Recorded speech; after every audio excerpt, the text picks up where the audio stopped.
good stress. I say the bad stress, the negative stress are things that we cannot let go. All right, so it's the outside pressures of things that we're not managing well. What is anxiety? So anxiety sort of mirrors stress. Anxiety is your body's natural response to stress, okay? So it's okay to have a little bit of anxiety. You know, when you're about to take that test, or you're about to go out on that date, or you're about to meet your friends, or whatever, you going to the mall, or whatever, you want to make sure your hair looking good. It's okay to have that type of stress, okay? It's okay to have that type of anxiety, and sometimes your nerves get in the way. But what we're talking about is anxiety that's going the opposite way. So if you're preoccupied and you're always, worried about something that hasn't occurred yet, that's when we start getting into some other issues. If you're constantly thinking that something negative is going to happen, then that creates that bad stress or that anxiety that we're talking about. What I put here, simply put, anxiety is the fear of worrying about something that hasn't occurred. Have you ever thought about something and it hasn't even happened yet? So we got a test on Friday, and on Monday you already freaking out, right? And sometimes you get so bogged down with freaking out about a test that you don't move, you don't make a move, you don't study, you don't do anything. You just in your room, you know that you need to be studying, but you like, oh God, okay? So I want y'all to think of some examples of worrying about a situation that hasn't happened yet. Can anybody tell me, just personally, share a situation of anxiety or something that hasn't happened yet, and you just automatically was like, oh my God, this is not gonna go well. Yes, ma'am. What's your name? Jaden. Miss Jaden. We have a test on Tuesday Okay. for history, and Okay. I'm already worried about it. You already worried about it. So what are some of the things that you thinking about? What's causing the worry? I'm scared I'm gonna fail. Okay, so automatically we go into that negative thought of failing, right? So that creates some stress and anxiety. What type of things are you thinking about when you say failing? Like physically, what are you thinking? Like, what if, the teacher taught it different than how it's on there, you know? Okay. Like, they gave us a review and it doesn't even, postpone it.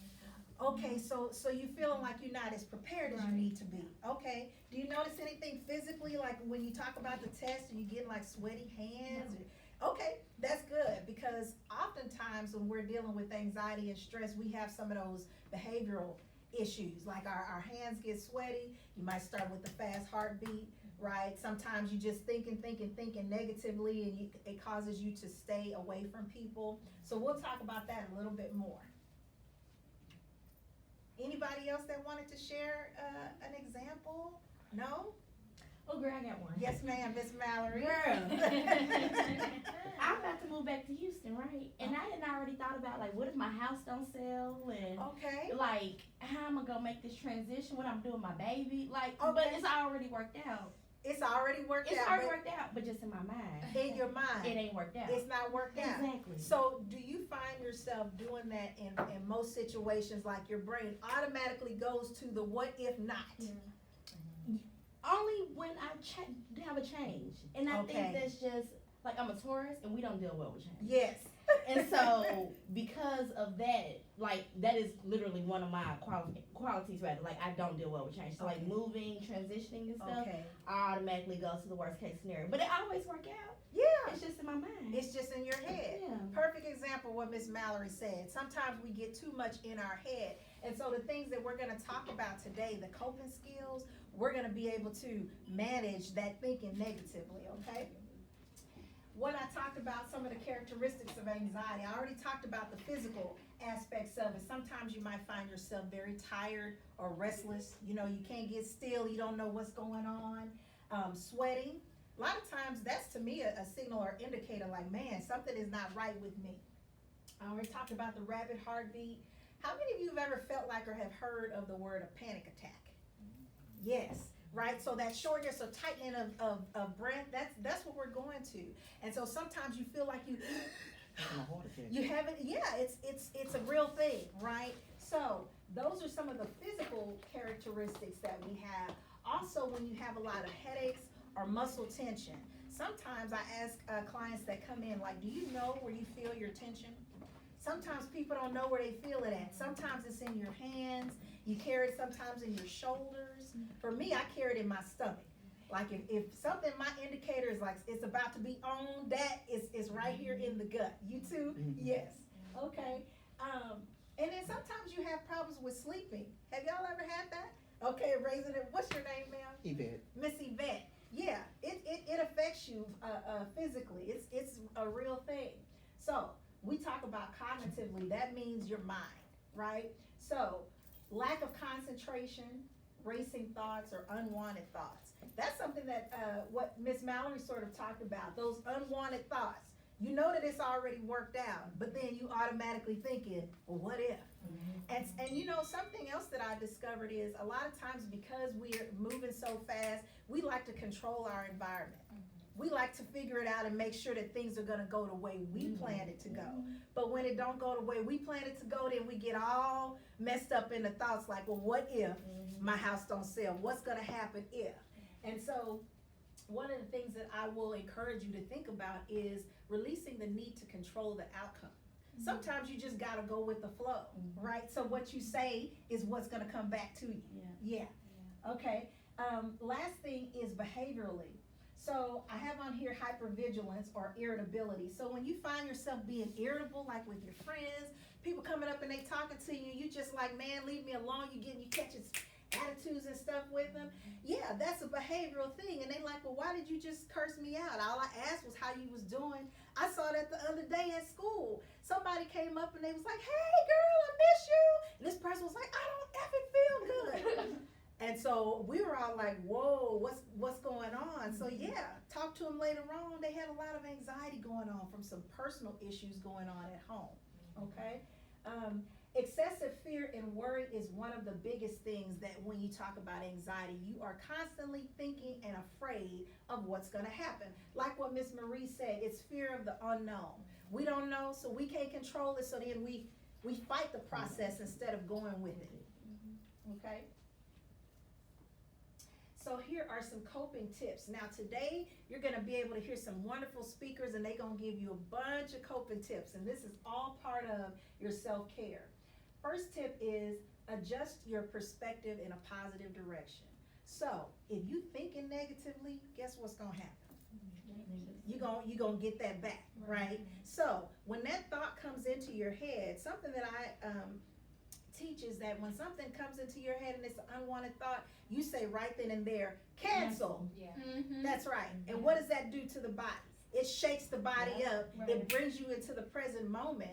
And then you replace that thought with something positive, right? So instead of my house is not gonna sell it, cancel. Oh yeah, it's gonna sell, and guess what? The profit on the house is gonna be more than what it is that I'm speaking of. Yeah. Okay. Second thing is you have to practice what we're talking about daily. And you'll hear today a bunch of positive words spoken over you, and we call them positive affirmations, positive sayings. You want to practice that daily. It's not just gonna magically happen. A lot of times people come in and say, oh, well, it's not working, Miss Paulisha. It's because you're only waiting until that bad thing happens. Every day that you get up in the mirror, you're looking in the mirror to say, you are prepared to succeed. I am equipped and I'm ready to handle whatever comes my way today. Okay? I am beautifully and wonderfully made. Even if you don't feel like it, because you're not used to doing it, it's gonna feel weird. But guess what it does? The more that you say that to yourself, the more that it gets in here, in your spirit, in your soul. Okay? And those shoulders begin to rise again. Right? Okay. I've already said to let go or release the need to control the outcome. So, if we walk in the way that we need to walk, we don't have to fear because we already know that the way's been made for us. Okay? Another thing is healthy support systems. So you have wonderful mentors that are here. If you feel like you can't talk to your friend or your mom or your dad about the situation, that's what your mentors are for.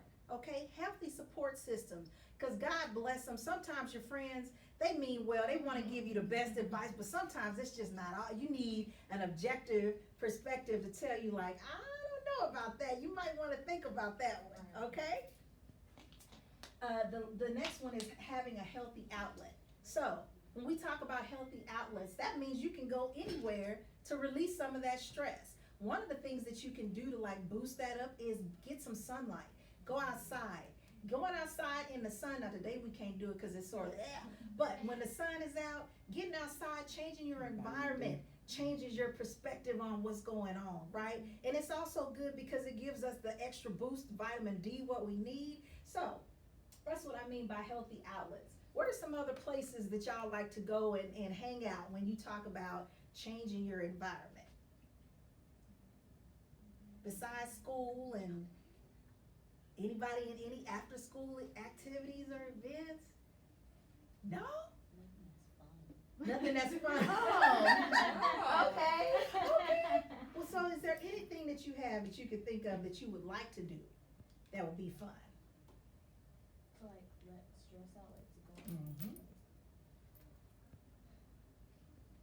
I guess just generally, I guess the park. The park is a beautiful place because it has so much wonderful scenery, so many different things that you can go look at. And just take your mind and get your mind out of it, okay? It's being able to focus on the beautiful trees. It's being able to breathe the fresh air, okay? It's being able to hear the dogs barking or the birds chirping. Sometimes that just gets you out of your own head, okay? Sometimes we, especially as females, we take things too deep, right? We're always processing about something, about, who said what and she don't like me and all those things, right? Sometimes it's just good to get out of your own head, okay? Set limits for yourself. So when you talked about being nervous about this history test, what's a way that we can set a limit for yourself? Well, instead of thinking about this big chunk, I gotta prepare for this history test on Friday, break it up into small increments. I'm gonna study 10 minutes a day and prepare myself. Next day, 10 minutes. And by the time you look up, when that history test comes, you're ready to go. Instead of thinking about, I got all these chapters to study for. So you're setting limits for yourself. And one of the other things to do is to celebrate when you set those limits. When you're accomplishing the things that you put out, I don't care if it's 5 minutes, I don't care if you walk from here to there, if weight is something, you want to celebrate what it is that you're trying to do. Okay? Allow and accept your emotions. So, let me just put a pause here because this right here I think is very, very important. Sometimes we don't give ourselves or we don't acknowledge where we are. Okay? If you're feeling sad and upset, it's okay to feel sad and upset. You don't have to be judged about how you feel. So if I'm feeling pissed off about somebody, a teacher that didn't rub me right or whatever, I can go off in my own space and just be. It don't have to be anything attached to it. I don't have to be perfect. And if I'm upset, I'm just upset. Now, it's a healthy way to release those emotions. You don't want to flip over tables, okay? You might want to go to the gym, right? You might want to go to the park and walk it off. Or talk to a friend or whatever it needs to be. But release your emotions and allow yourself to be just who you are in that moment. The last one is relaxation and meditation. So I know everybody has plenty of examples of how to relax, right? So what are some? Sleep. Get a massage. Sleep, get a massage, watch movies, Watch something funny. watch I something try to make funny, that the last thing I do at night. Okay. Look at or watch something funny. watch something funny. Anything else? Sleep. Sleep, Yeah. okay. What else? Nobody else is saying You can go run, to the beach, you can run, walk. you can swim. Hey, how about going and getting your nails done if you're able to do that? Change your hairstyle, change your hair color. Yeah, those are all relaxing things. Go buy you something new if mom is able to do that. Yeah, the meditation is how you bring yourself into focus. So I don't know how many people are spiritual in the room, but we're all spiritual beings. So if I say God, the creator, however you think about it, even your yoga is a meditation, okay? If you're praying, that's your meditation, okay? Sometimes people just sitting there in solitude and just being is meditation, okay? I think I want you, Ms. Paulisha, Yes. to go back to healthy outlets. Mm-hmm. Because a lot of them didn't give you a healthy outlet, and our goal as the creators of this program is Yes. to definitely make for sure each mentee walks out of here better than what they came in. Yes. And I can just remember 10 years ago when I was in high school Mhm. that we were not really in tune with our emotions, but I had my own outlet to Yes. just express myself. Mhm. And mine was dance and cheer, Yeah. volleyball and track, and a lot of Yeah. them didn't give you any ideas, so that's like kind of weighing on me. So if you Okay. can give them some healthy outlets to where they can come in tune with those emotions, or to just be okay and be at peace and be still where they are, Mhm. I would like you to give them some healthy outlets so they can know what those look like and what they are. Yeah, so when we talk about healthy outlets, we've already mentioned like some things that you can do to relax. We've already talked about people that you can talk to. One of the things that we're actually gonna do, the project that we're gonna do is a healthy outlet, and it's called a breathe bottle. And so in this breathe bottle, as we create it, when you start to feel yourself get overwhelmed, sometimes, and you'll see exactly what I mean as we finish, sometimes when you shake up the bottle, you'll see it's going whoop, whoop, whoop, whoop, whoop, whoop. That's what your brain is doing when you're feeling all out of sorts. But what happens is the more that you watch this breathe bottle and you begin to take you some slow breaths, your body begins to slow down. You begin to relax, okay? And so that is one of the takeaways that they'll take away today is the breathe bottle. There's something else that you can also do when you talk about a healthy outlet. Sometimes people don't know what their triggers are. You don't know what makes you upset and what makes you snap. So you're from 0 all the way to 100, right? So sometimes what I ask people to do is to check out your environment. Who's around you, right? So every time you go into a room, you're talking to friends. If something is hitting you here, you get all tight and tensed up, that's an indicator right there that something is not quite right. Why am I responding to this person, this male, female teacher that way? We need to check that out. And then not just check it out, but what are we gonna do about it? Are you gonna go into the atmosphere and get all upset and curse them out and things going on negative in the classroom? Or are you gonna look at this breathe bottle? Are you gonna take you some deep breaths? Okay? Am I making sense there? What are some other healthy outlets? I know you said that nothing is fun, but what you would prefer to do is to like go to the park, like you said, after school. Physical places. Yeah, so you know what? It doesn't even have to be physical. Sometimes it's mental, right? Sometimes you can create because you're not able to, let's say you sitting in the classroom, you're not able always to get up and go outside and go to the park or whatever. You gotta sit in that classroom for 30 minutes or whatever. So what can you do that's gonna keep your mind sort of calm? I know somebody mentioned music, but something else that you could do is do a mental vacation is what I call it. Imagine yourself at the park. And nobody has to even know what you're doing. You're looking, but it's like I can just smell the waves. I can smell the beach. And there's actually an app, okay? And I'll tell you about that later on. But there's actually an app that if you practice this every day, just like the positive affirmations, it's gonna give you what you need. I promise you that, okay? And it's called Mind Shift.